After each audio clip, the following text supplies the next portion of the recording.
నమస్కారం SDV news కి స్వాగతం. ముందుగా ఈనాటి ముఖ్య అంశాలు. మహారాష్ట్ర ముఖ్యమంత్రి శివసేన అధ్యక్షుడు ఏక్నాథ్ షిండేతో ముంబైలో భేటీ అయిన AP CM Chandrababu. YSRCP Rajya Sabha MP విజయసాయిరెడ్డితో తనకు ఎలాంటి సంబంధం లేదంటూ స్పష్టం చేసిన ఆంధ్రప్రదేశ్ దేవాదాయ శాఖ అసిస్టెంట్ కమిషనర్ శాంతి. మరోమారు బెంగళూరు వెళ్లనున్న వైఎస్ఆర్సీపీ పార్టీ అధినేత వైఎస్ జగన్మోహన్ రెడ్డి వారం రోజుల పాటు అక్కడే ఉంటారని సమాచారం. ఇంద్రకీలాద్రిపై కొలువైన కనకదుర్గమ్మ వారికి బంగారు బోనం సమర్పించిన హైదరాబాద్ లోని భాగ్యనగర్ కు చెందిన శ్రీ మహంకాళి జాతర బోనాల ఉత్సవాల ఉమ్మడి దేవాలయాల కమిటీ సభ్యులు.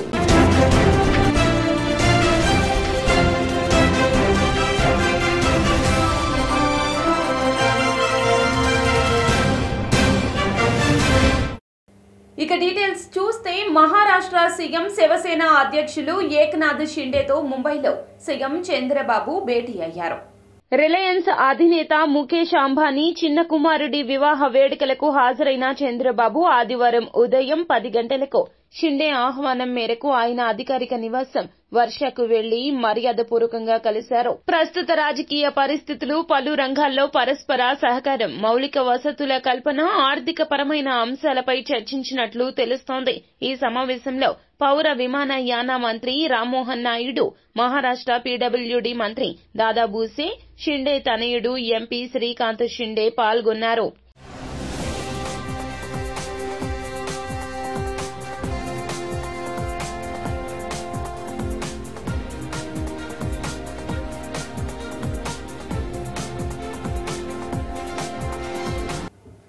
రాజ్యసభ సభ్యులు ఎంపీ విజయసాయిరెడ్డితో తనకు ఎలాంటి సంబంధం లేదని ఏపీ దేవాదాయ శాఖ అసిస్టెంట్ కమిషనర్ శాంతి వెల్లడించారు. తాను విదేశాల్లో ఉన్న సమయంలో శాంతి గర్భవతి అయ్యి బిడ్డను కన్నదని, అందుకు వైసీపీ ఎంపీ విజయసాయిరెడ్డి కారణమని అనుమానిస్తున్నట్లు శాంతి మాజీ భర్త మదన్ మోహన్ అనే వ్యక్తి సంచలన ఆరోపణలు చేస్తున్నారు. అంతేకాకుండా ఆమె పనిచేస్తున్న దేవాదాయ శాఖ కమిషనర్ కు ఫిర్యాదు కూడా చేశారు. 2 రోజుల నుంచి ఈ విషయం వైరల్ కావడంతో తనపై వచ్చిన దారుణమైన ఆరోపణలపై శాంతి మీడియా ముందుకు వచ్చారు. తన మాజీ భర్త చేస్తున్న ఆరోపణల్లో ఎలాంటి నిజాలు లేవని, కేవలం డబ్బుల కోసం మాత్రమే మదన్ మోహన్ చేస్తున్న కుట్ర అని శాంతి ఆరోపించారు. పుట్టి పెరిగినప్పటి నుంచి ఒక్కసారిగా ఒక ఎంపీ గారు నాకు పరిచయం అయ్యేసరికి అబ్బా ఇలా ఉంటుంది, ఒక ఉద్యోగము అంటే చాలా చామింగ్గా చేసేదాన్ని, చాలా ఛాలెంజింగ్గా చేశాను. నేను ఫస్ట్ పోస్టింగ్ కదా, ఎగిరి చేసినాం మేము. సో నేను సార్తో ప్రేమ సమాజం అనే ఒక ఇన్స్టిట్యూషన్ ఉంది, అది ఎండోమెంట్ డిపార్ట్మెంట్లో పబ్లికేషన్ అయి ఉంది. సెక్షన్ 6C అంటే ఒక అసిస్టెంట్ కమిషనర్ కంట్రోల్లో ఉన్న ఇన్స్టిట్యూషన్ అది. ఆ సమాజంకి 30 ఎకరాల ల్యాండ్ ఉంది. ఆ ల్యాండ్ అంతా కూడా బీచ్ రోడ్లో ఉంటుంది. అందులో సాయి ప్రియ రిసార్ట్స్ అని ఉంది. ఆ రిసార్ట్స్ వాళ్ళు 30 ఎకరాల భూమిని వాళ్ళొక్కరే ఎంజాయ్ చేస్తూ చాలా తక్కువ అమౌంట్ నాకు గుర్తులేదు, అప్ టు 5 lakhs లోపే ఉంది. చాలా తక్కువ అమౌంట్ని వాళ్ళు పే చేస్తూ ఉన్నారు. అది నా దృష్టికి వచ్చింది సార్ ద్వారా. సరే అనేసి నేను ఇన్స్పెక్షన్కి వెళ్ళాను. అప్పటికే నాకంటే ముందు ఒక 10 మంది ఆఫీసర్స్ చూసింటారు అలాంటి, కానీ ఎవ్వరు ఎవిక్షన్ చేయించలేదు. నేను పోయినాను, సాయి ప్రియ సార్ వాళ్ళతో మాట్లాడాము. సార్ అన్నారు, మేము ఇది వాడుకుంటున్నాం, మిగిలిందంతా కూడా ఖాళీగా ఉందన్నారు. Then I said that sir మీరు అలా ఉన్నప్పుడు మరి మా భూమి మాకు ఇచ్చేయండి, మాకు అప్పచెప్పండి. ఆ ప్రేమ సమాజం వాళ్ళు వేరే వాళ్ళకి అయినా లీజ్కి ఇచ్చుకుంటారు, వాళ్ళు ₹1 బెనిఫిట్ పొందుతారన్నారు. మరి మా 2.5 ఎకరాల్లో వాళ్ళు ఆల్రెడీ అప్పటికే 1/4 బిల్డింగ్ వాళ్ళ కళ్యాణ మండపం కట్టుకున్నారు, 3/4 బిల్డింగ్ మన ఎండోమెంట్ డిపార్ట్మెంట్ ల్యాండ్ వాడుతూ ఉన్నారు. సో దట్ ఆ 3/4 బిల్డింగ్కి కూడా నేను చాలా అమౌంట్ నన్నే అడిగారు, ఎంత లీజ్ అమౌంట్ అని. నేను రిజిస్ట్రేషన్ డిపార్ట్మెంట్కి అప్లై చేసి అప్పుడున్న మాది అని చెప్పాను కదా, నేను మెసేజ్ పెడితే ఆపవే నీ భోగం బుద్ధి అన్నాడు. అంటే అతను ఎంత క్రూయల్గా మాట్లాడతారు, ఆడపిల్లని ఎన్ని బూతులతో మాట్లాడతారని చెప్పడానికి. సుభాష్ గాడేమో బేబీ ఫాదర్ నీకు కాదు అంటున్నాడు, నీవేమో సుభాష్ గాడే అంటున్నావు. అతను ఇప్పుడు సుభాష్ కాదు విజయసాయిరెడ్డో సుభాషో అని మీకు అనుమానం అంటున్నాడు కదా, కాబట్టి అతను చెప్పిన మెసేజ్ నేను చదివిస్తాను, మీకు ఇస్తాను కూడా. Definitely I will crack this suspension soon, hence don't waste my valuable time అని పెట్టాడు.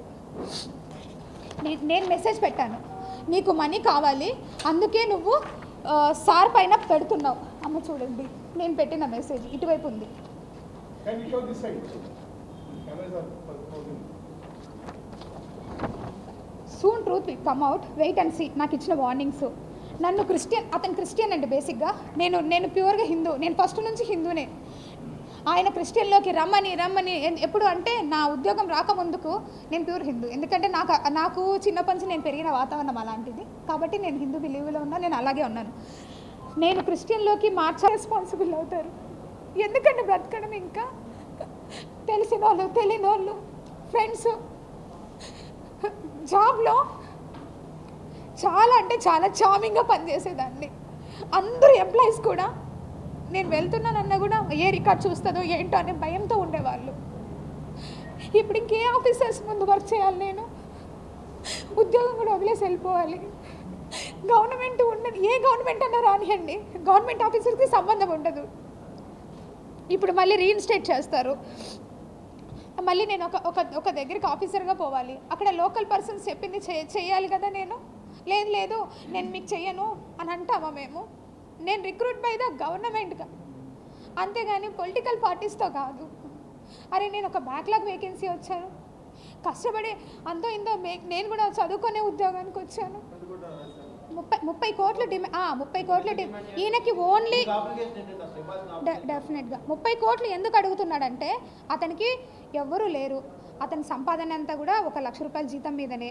ఆ 30 కోట్లు కూడా విజయసాయిరెడ్డి గారి పేరు పెడితే ఆయన దగ్గర నుంచి నాకు వస్తాయని ఆశతో ఖచ్చితంగా ఆయన రాశాడు. ప్రతి చాటింగ్లో కూడా విజయసాయిరెడ్డి గారి పేరే రాశాడు. అరే నా పిల్లలు ఉన్నారు సార్, నాకు దేనికి రాయాలి సార్? నేను ఆల్రెడీ మేమిద్దరం కలిసి మ్యూచువల్ డైవర్స్ కూడా వేసినాం సార్. వైఎస్ఆర్సీపీ అధినేత మాజీ సీఎం జగన్మోహన్ రెడ్డి మరొక మారు బెంగళూరు వెళ్లారు.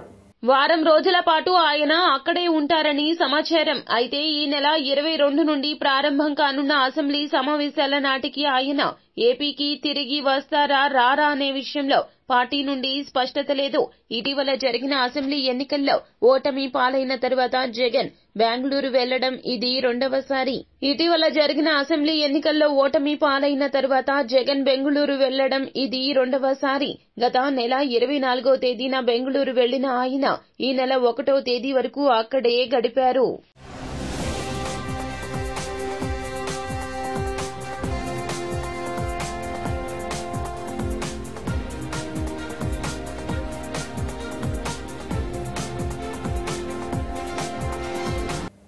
ఇంద్రకీలాద్రిపై కొలువైన కనకదుర్గమ్మ వారికి హైదరాబాద్ భాగ్యనగర్ కు చెందిన ఉమ్మడి దేవాలయాల కమిటీ సభ్యులు బోనం తీసుకొచ్చారు.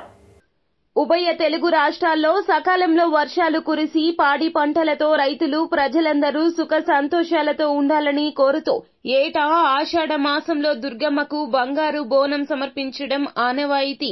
ఆదివారం ఉదయం బ్రాహ్మణ వీధిలోని జమ్మిదొడ్డి వద్ద అమ్మవారి ఉత్సవ మూర్తికి బోనాల కమిటీ అధ్యక్షులు గాజుల అంజయ్య, ఇతర ప్రతినిధులు, దుర్గగుడి ఈవో కెఎస్ రామారావు దంపతులు పూజా కార్యక్రమాలు నిర్వహించారు.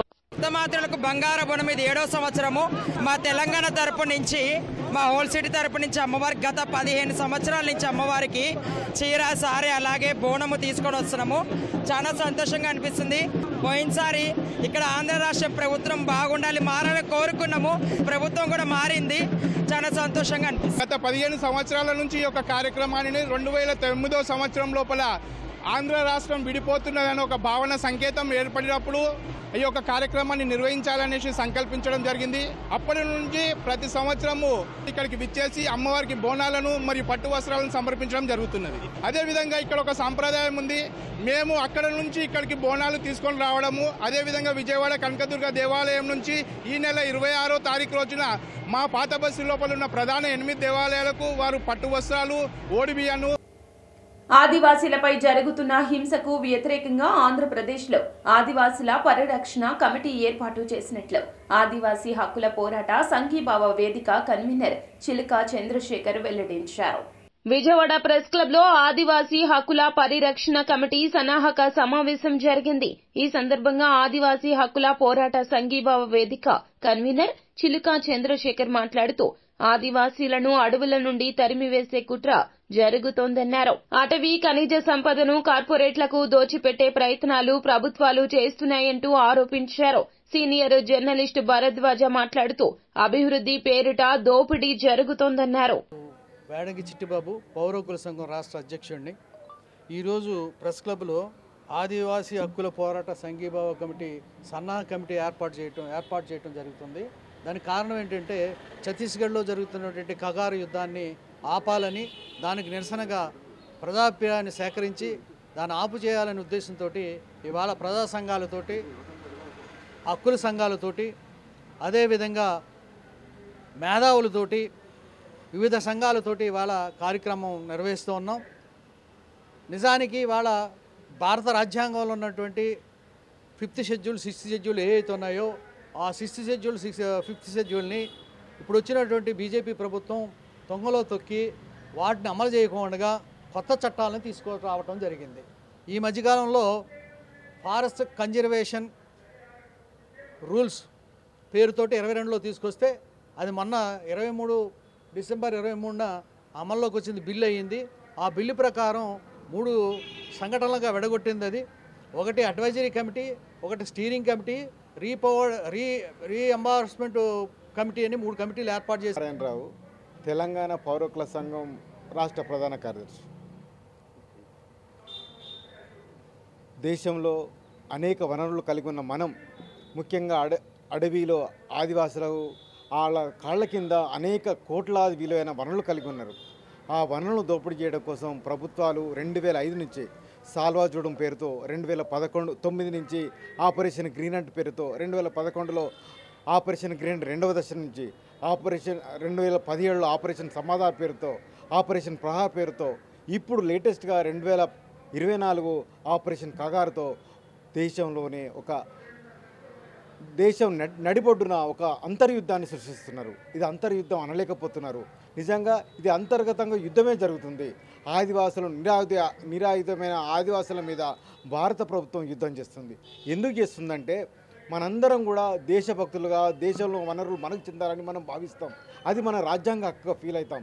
కానీ అక్కడ ఏదైతే ఛత్తీస్గఢ్ ప్రాంతంలో అడవులో వనరులున్నాయో వనరులన్నీ కూడా వేల కోట్ల విలువైన వనరులను సామ్రాజ్యవాదులకు అప్పగించడం కోసం కృష్ణా జిల్లా మచిలీపట్నం సర్వజన ఆసుపత్రిలో డొల్లతనం బయటకొచ్చింది.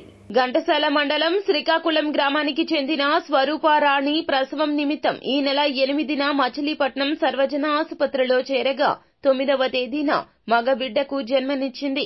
ఆరోగ్య పరిస్థితిని బట్టి బిడ్డను ఐసీయూలో ఉంచిన వైద్యులు 13వ తేదీ రాత్రి 9:30 సమయంలో తల్లికి అప్పగించడంతో ఆమె వార్డుకు తీసుకొచ్చింది. అప్పట్నుంచి వార్డులో నర్సు దుస్తుల్లో ఉన్న ఒక మహిళ స్వరూపారాణితో మంచిగా వ్యవహరిస్తూ ఆమె వాష్రూమ్ కు వెళ్తే తిరిగి వచ్చే వరకు బిడ్డ వద్దే ఉంది. రాత్రి 1 గంట సమయంలో నిద్రలేచిన స్వరూపారాణి తన పక్కన బిడ్డ లేకపోవడాన్ని గమనించి కుటుంబ సభ్యులతో పాటు ఆసుపత్రి వర్గాలను అప్రమత్తం చేసింది. వెంటనే సిబ్బంది సీసీటీవీ ఫుటేజ్ ని పరిశీలించగా స్వరూపారాణికి సహకారం అందించిన నర్సులా ఉన్న మహిళ బిడ్డను భుజాన వేసుకుని వెళ్లిన దృశ్యాలు కనిపించాయి. వెంటనే పోలీసులకు ఫిర్యాదు చేయడంతో స్పందించిన పోలీసులు సీసీటీవీ ఫుటేజ్లను సామాజిక మాధ్యమాల్లో పెట్టడంతో పాటుగా స్థానికంగా ఆరా తీయగా రామానాయుడుపేట సెంటర్లో కోడిగుడ్ల వ్యాపారం చేసుకునే ఇంగ్లీషు పాలెంకు చెందిన తమ్మిశెట్టి లక్ష్మిగా గుర్తించారు. వెంటనే ఆమె నివాస గృహానికి వెళ్లి అదుపులోకి తీసుకోవడంతో పాటుగా గంటల వ్యవధిలోనే బిడ్డను తల్లి వద్దకు చేర్చారు. నేను 9వ తారీఖు నైట్ జాయిన్ అయ్యాము. ఆపరేషన్ చేశారు. అయితే నైట్ ఏమైందంటే బాబుని వేసుకుని పడుకున్నాను. నేను వాష్రూమ్కి వెళ్దామని లేచేసరికి నేను తెలియకుండానే వచ్చింది నాకు హెల్ప్ చేయడానికి. వచ్చి నన్ను లేపింది. నేను వాష్రూమ్కి వెళ్ళి వచ్చేదాకా బాబు దగ్గర ఉండి ఇంకా నేను బాబు దగ్గర పడుకున్నాను. నిద్రలోకి వెళ్ళగానే ఇంకా బాబుని తీసుకుని వెళ్ళిపోయిందండి. ఆవిడెవరో కూడా మాకు తెలియదు.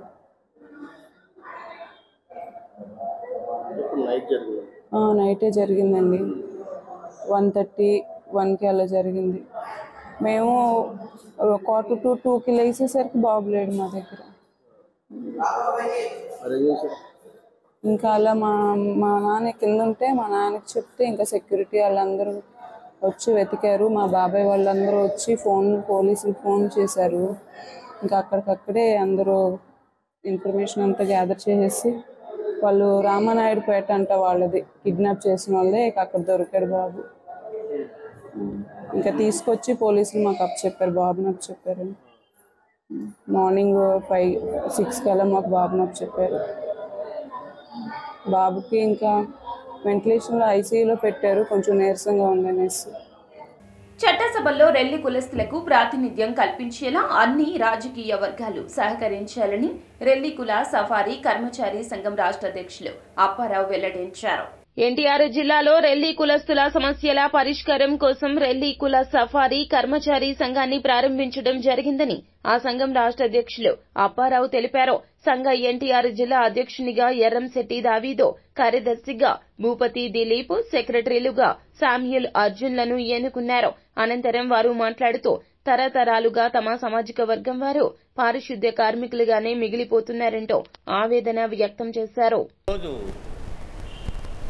విజయవాడ ప్రెస్ క్లబ్లో ఎన్టీఆర్ జిల్లా స్థాయి రెల్లి కులస్తుల సఫాయి కర్మచారి సంఘం అనేది నూతనంగా ఏర్పాటు చేయడం అనేది, ఈ సంఘానికి జాతీయ రెల్లి గ్రూపు కులాల సంక్షేమ సంఘం నాయకత్వం వహిస్తూ మార్గదర్శకం చేస్తూ వారి సమస్యల పట్ల మా రెల్లి కులం తరపున పూర్తిగా ఆధీనం చేసుకొని అఫిలియేషన్ చేసుకొని వాళ్ళ యొక్క సమస్యలను ప్రత్యేకంగా పరిష్కరించడానికి ఈరోజు ఈ కార్యక్రమం చేపట్టడమే.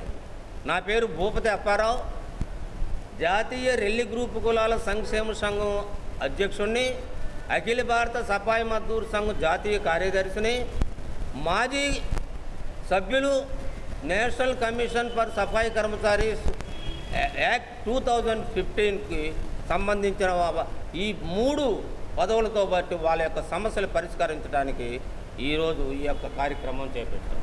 ముఖ్యమైన సమస్యలు ఏమిటంటే వీళ్ళది రెల్లి కులస్తులు ఈ మున్సిపాలిటీ పుట్టిన దగ్గర నుంచి, ఈ రైల్వేస్ పుట్టిన దగ్గర నుంచి వాళ్ళు పారిశుద్ధ్య కార్మికులుగా పనిచేస్తూ మున్సిపాలిటీ రైల్వేస్లో చేతులతో మలమూత్రాలను ఎత్తి శుభ్రం చేస్తూ, భుజం మీద మలమూత్రాలు మోస్తూ, నెత్తి మీద మలమూత్రాలు మోస్తూ ఈ యొక్క ఉద్యోగం చేస్తూ సఫాయి కర్మచారులకు సంబంధించినటువంటి ఎన్టీఆర్ జిల్లా సఫాయి కర్మచారి సంఘం ఏర్పాటు జరిగింది. సఫాయి కర్మచారి సంఘం అంటే చాలామందికి తెలియకపోవచ్చు. పూర్వం నుండి, పూర్వీకుల నుండి మా వాళ్ళు సఫాయి కర్మచారి వృత్తి అంటే మన పారిశుద్ధ్య పని, కన్న తల్లి తర్వాత మలమూత్రాలను ఎత్తేటువంటి పని ఎవరైనా చేస్తున్నారంటే మొత్తంగా ఆంధ్రప్రదేశ్లో చాలా జిల్లాల్లో కూడా ఆ రెల్లి కులస్తులే చేస్తున్నారు. అటువంటి రెల్లి కులస్తులనే తల్లి తర్వాత తల్లి పనిచేసినటువంటి రెల్లి కులస్తులకి ఎక్కడా గుర్తింపు లేకుండా పోయింది. ఇవాళ ప్రభుత్వాలు, పోయిన జగన్మోహన్ రెడ్డి గారి ప్రభుత్వం అయితే రెల్లి కులస్తుల్ని అసలు అందులో లేకుండా చేసేసి అసలు రెల్లి అనేటువంటి కులమే లేనట్టుగా జనాభా లెక్కల్లో ఓటర్ల శాతంలో చూపించింది. ఇది చాలా అన్యాయం అని చెప్పేసి పేద ప్రజల సీఎంగా పనిచేసిన జగన్మోహన్ రెడ్డిపై విమర్శలు చేయడం సరికాదు అని వైఎస్ఆర్సీపీ నాయకులు పోతిన మహేష్ మండిపడ్డారు. వైఎస్ షర్మిల టీడీపీ పార్టీ కూటమి అధికార ప్రతినిధులా మాట్లాడుతున్నారు. వైఎస్ రాజశేఖర్ రెడ్డి మీ తండ్రి గారని మర్చిపోవద్దు. మీరు కాంగ్రెస్ పార్టీ అధ్యక్షురాలేనా అనే అనుమానం కలుగుతుంది. మీరు కూటమిలో రహస్య భాగస్వామిగా ఉన్నారేమో అని అనుమానం ప్రజలకు కలుగుతుందన్నారు. B3 బాబుల చేతిలో షర్మిల బందీ అయ్యారా? తల్లికి వందనం పథకం పేరు మార్చి తల్లికి పంగనామం పెట్టారు. విద్యార్థులకు వెన్నుపోటుగా నామకరణం చేయాలన్నారు. కుటుంబాల జీవితాల్లో వెలుగులు నింపాలంటే అది విద్య ద్వారానే సాధ్యమవుతుందని నమ్మి పేద ప్రజల ముఖ్యమంత్రిగా పనిచేసినటువంటి వైఎస్ జగన్మోహన్ రెడ్డి గారి మీద ఈ రోజున చాలా మంది విమర్శలు చేస్తూ ఉన్నారు. ఆయన అమ్మఒడి పథకం ఈ దేశంలోని ఎవరు అమలు చేయాల, ఒక కొత్త పథకానికి శ్రీకారం చుట్టి పేద సామాన్య కుటుంబాలు ఉన్నతంగా చదువుకోవాలి, నాణ్యమైన విద్యని అభ్యసించాలి, ప్రతి ఒక్కరూ బడిబాట పట్టాలి అని ఒక దృఢ నిశ్చయంతో విద్యా వ్యవస్థలో విప్లవాత్మకమైనటువంటి మార్పులు తీసుకురావడానికి అమ్మఒడిని ప్రవేశపెట్టి ఎంతో అద్భుతంగా అమలు చేసి ముందుకు వెళ్ళినటువంటి వ్యక్తి జగన్మోహన్ రెడ్డి గారు. వారి మీద ఈ రోజున కూటమి నాయకులతో పాటు షర్మిల గారు కూడా విమర్శలు చేస్తూ ఉన్నారు. తల్లికి వందనాన్ని ఏ విధంగా అమలు చేస్తారు, అమ్మఒడి కన్నా మెరుగ్గా అమలు చేస్తారా లేదా అనే విషయాల మీద షర్మిల గారు ప్రశ్నించకుండా, షర్మిల గారు తెలుగుదేశం పార్టీ అధికార ప్రతినిధిలాగా మాట్లాడుతూ ఉన్నారు. మీరు వైఎస్ రాజశేఖర రెడ్డి గారి బిడ్డని మర్చిపోవద్దని కూడా నేనైతే విజ్ఞప్తి చేస్తూ ఉన్నా. మీరు కాంగ్రెస్ పార్టీ రాష్ట్ర అధ్యక్షురాలుగా ఉన్నారా లేదా అని అనుమానంతో నేనైతే అడుగుతా ఉన్నా. మీరు సూపర్ 6 అమలు గురించి మాట్లాడాలి, అందులో లోటుపాట్ల గురించి పోరాటం చేయాలి. కానీ ఈరోజు ప్రతిపక్షంలో ఉన్నటువంటి జగన్మోహన్ రెడ్డి గారి మీద విమర్శలు చేస్తూ ఉన్నారంటే మీరు కూటమిలో రహస్య భాగస్వామ్యం ఉందని అందరికీ కూడా అనుమానం కలుగుతోంది. అదేవిధంగా మీరు B3 బాబుల చేతిలో బందీ అయ్యారా అని ఈ రాష్ట్ర ప్రజలకి అనుమానం వస్తోంది. మీకు కూడా చెప్పాలి, B3 బాబులు అంటే చంద్రబాబు గారు, పవన్ కళ్యాణ్ బాబు గారు, లోకేష్ బాబు గారు. అందుకనే ముగ్గురిని B3 బాబులు అన్నారు. ఈ B3 బాబుల చేతిలో షర్మిల గారు ఏమైనా బందీ అయ్యారా అనేటువంటి అనుమానం నాకు కాదు, ప్రజలకు కలుగుతుంది. మీ యొక్క నియోజకవర్గంలో టీడీపీ కార్యకర్తలపై, నేతలపై నమోదు చేసిన కేసుల వివరాలు ఇప్పటికీ ఇవ్వకపోవడంపై ఆగ్రహం వ్యక్తం చేశారు ఏపీ సీఎం చంద్రబాబు. పలుమార్లు రాష్ట్ర పార్టీ కార్యాలయం నుండి సమాచారం ఇచ్చినా కొంతమంది స్పందించకపోవడంపై ఆగ్రహం వ్యక్తం చేశారు. నిర్లక్ష్యం వీడి ప్రజలకు, కార్యకర్తలకు అందుబాటులో ఉండాలంటూ ఎమ్మెల్యేలు, ఎంపీలు సూచించారు. నా నివాసంలో లోకేష్ ప్రజా దర్బార్ పేరుతో రాష్ట్ర ప్రజల, కార్యకర్తల వారి సమస్యల కోసం ఏర్పాటు చేశామన్నారు. ప్రతి శనివారం టీడీపీ కార్యాలయంలో నేను స్వయంగా వివరాలు అడిగి తెలుసుకుంటున్నాను. అనేక మంది కార్యకర్తలు మాపై కేసులు ఉన్నాయంటూ ఫిర్యాదు చేయడంపై ఆగ్రహం వ్యక్తం చేశారు.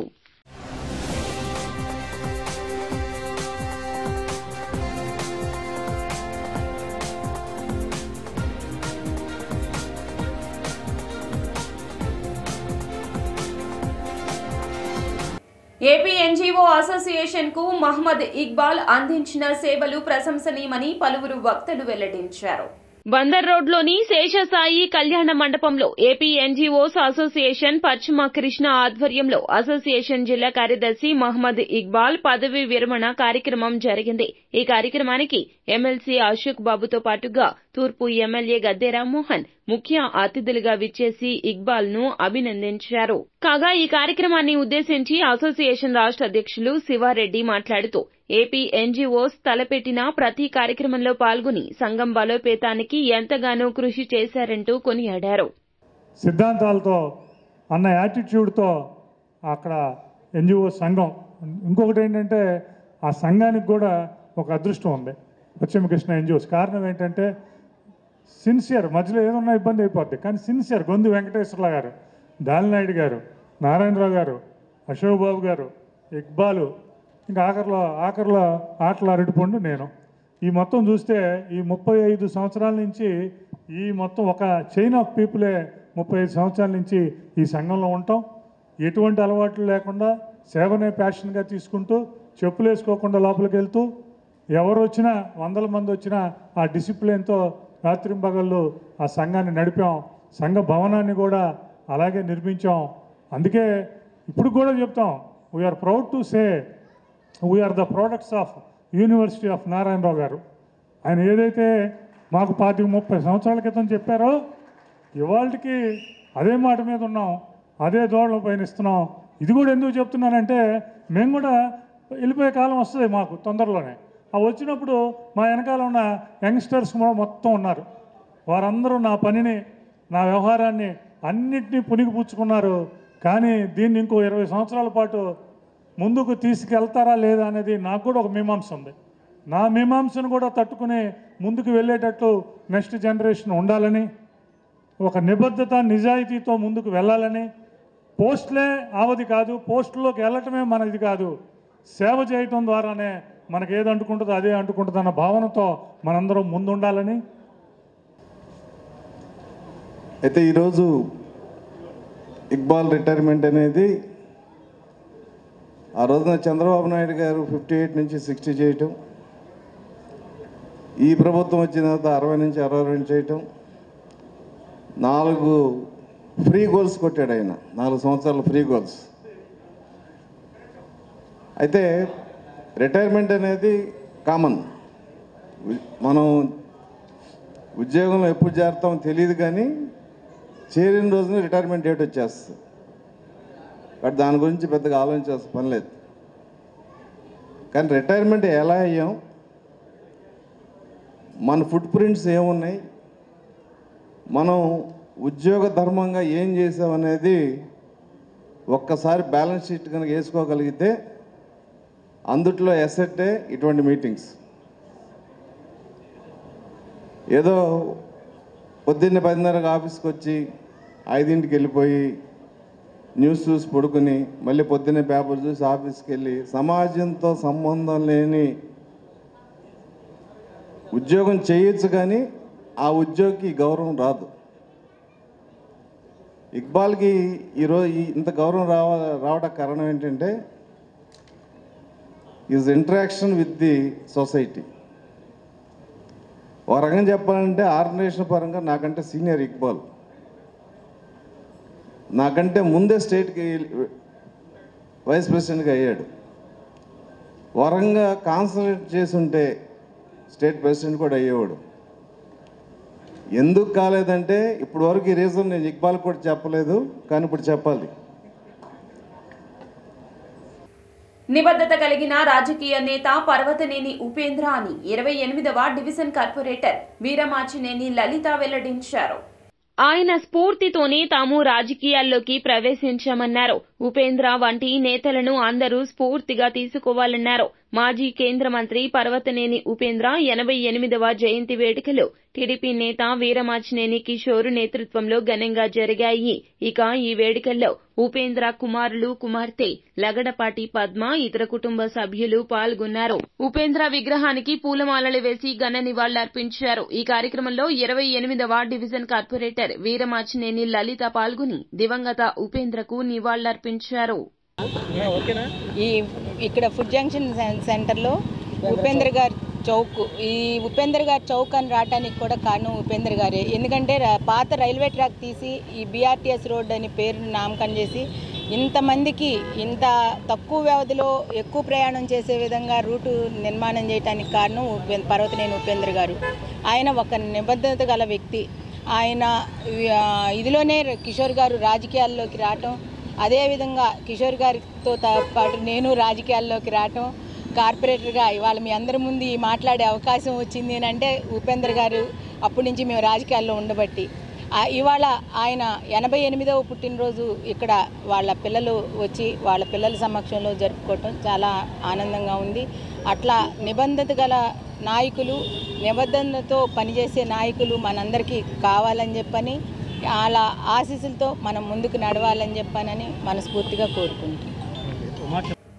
ఎన్నికల సమయంలో ఇచ్చిన మాటను ఏపీ సీఎం చంద్రబాబు నిలబెట్టుకున్నారని టీడీపీ నాయకులు వెల్లడించారు.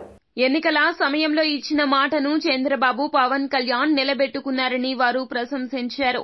రాష్ట్రంలో కూటమి ప్రభుత్వం అధికారంలోకి వచ్చాక నెల రోజుల వ్యవధిలోనే ఉచిత ఇసుక విధానాన్ని అమల్లోకి తేవడాన్ని స్వాగతిస్తూ టీఎన్టీయూసీ నేతృత్వంలో భవన నిర్మాణ కార్మికులు సంబరాలు జరుపుకున్నారు. బొడమేరు వంతెన వద్ద గల అల్లూరి విగ్రహం వద్ద చంద్రబాబు, పవన్ కళ్యాణ్ చిత్రపటాలకు క్షీరాభిషేకం నిర్వహించి తమ అభిమానాన్ని చాటుకున్నారు.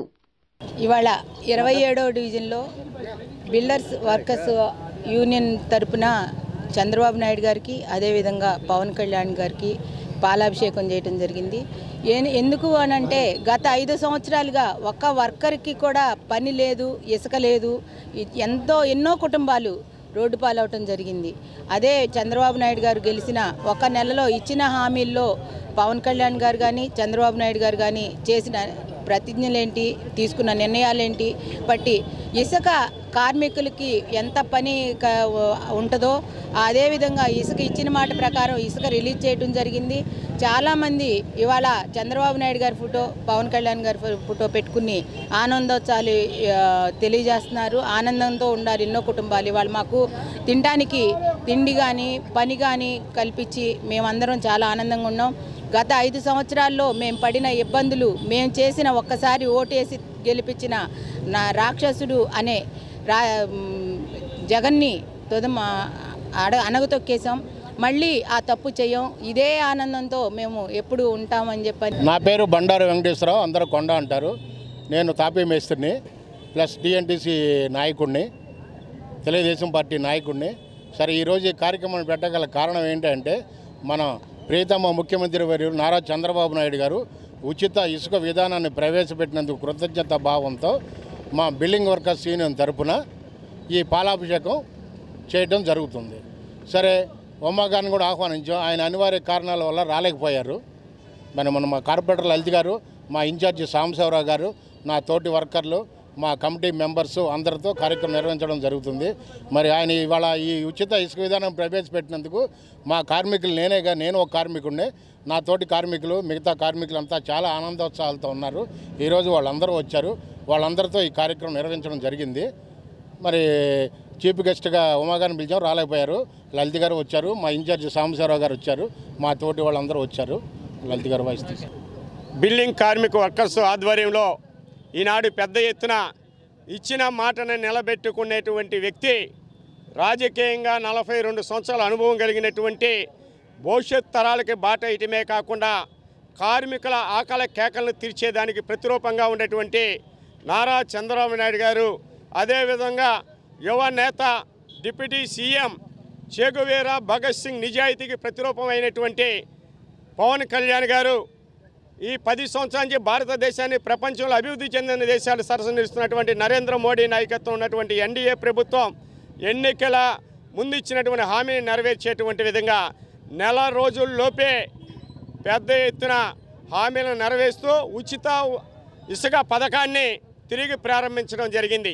ఆనాడు 2014 నుంచి 2019 వరకు ఏ రకంగా అయితే తల్లిని బిడ్డని వేరు చేసినటువంటి విధంగా రాజధాని లేని నవ్యాంధ్రప్రదేశ్ని సృష్టించారో, దానిని పెద్ద ఎత్తున అమరావతి రాజధానిగా పెట్టి అక్కడ నిర్మాణాలు జరగాల.